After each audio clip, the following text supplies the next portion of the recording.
जब आप ऊपर चढ़ जाते हैं तो नीचे देखने का वक्त नहीं होता। मैं हमेशा आगे की सोचती हूँ, मैं नीचे देखने की नहीं सोचती। मैं बस अपना काम कर रही हूँ। 13 साल की टेरेसा कर्वो की एक खास हॉबी है। वो 4 साल से मानव टावरों के ऊपर चढ़ रही हैं। अब उनके आगे एक बड़ी चुनौती है। स्पेन के तर्रागोना में मानव पिरामिडों की वर्ल्ड चैंपियनशिप होती है। कास्टेल्स कहलाने वाले ये पिरामिड यहाँ बस खेल नहीं हैं, बल्कि कैटेलोनिया की राष्ट्रीय भावनाओं की अभिव्यक्ति भी हैं। प्रतियोगिता के फाइनल में 12 टीमें मुकाबला करती हैं। फाओस्ट सांचेज कैस्टेयर्स दे विलाफ्रांक एसोसिएशन में भाग लेते हैं। मेरे लिए कैस्टेयर्स दे विलाफ्रांक का हिस्सा होना बड़े गर्व की बात है। इसे मेरे दादा ने शुरू किया था। मेरा पूरा परिवार इसमें हिस्सा लेता था। मैं बचपन से इसमें शामिल होता आ रहा हूँ। मैं इसे नहीं छोड़ सकता। मानव पिरामिडों की ये परंपरा 18वीं सदी में तरागोना में शुरू हुई थी। प्रतिद्वंद्वी समूहों के बीच सबसे ज्यादा संख्या को लेकर होड़ मचती है। समय के साथ संख्याएं बढ़ती चली गईं। 1932 में पहली वर्ल्ड चैंपियनशिप आयोजित हुई। 2010 से कास्टेल्स यूनेस्को की वैश्विक विरासत का हिस्सा हैं। ज्यादा जोखिम नहीं होता, देखने से बहुत खतरनाक लगता है क्योंकि एक के ऊपर एक कई मंजिलें होती हैं। ये बहुत ऊंचा होता है।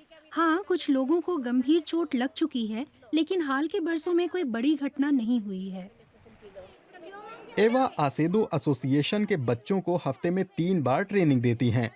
वो 29 साल से कास्तलिएरा हैं और इस खेल की जरूरतों को जानती हैं। न्यूनतम शारीरिक योग्यता चाहिए। आप हल्के और फुर्तीले हों। शरीर की बनावट के आधार पर तय होता है कि आप किस मंजिल में होंगे। जो सबसे छोटे होते हैं वे सबसे ऊपर चढ़ते हैं। उत्सुकता जग रही है। मुकाबला शुरू होने वाला है। कैस्टेयर्स दे विलाफ्रांक के 600 सदस्य एक साथ अखाड़े में आ रहे हैं। 2018 में आयोजित पिछली चैंपियनशिप में वो जीतकर दूसरे नंबर पर रहे थे।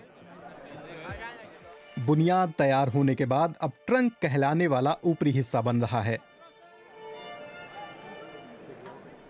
10 मंजिल जितना ऊंचा। सब एकाग्रचित्त हैं। आधा टावर बनने के बाद संगीत भी शुरू हो गया है।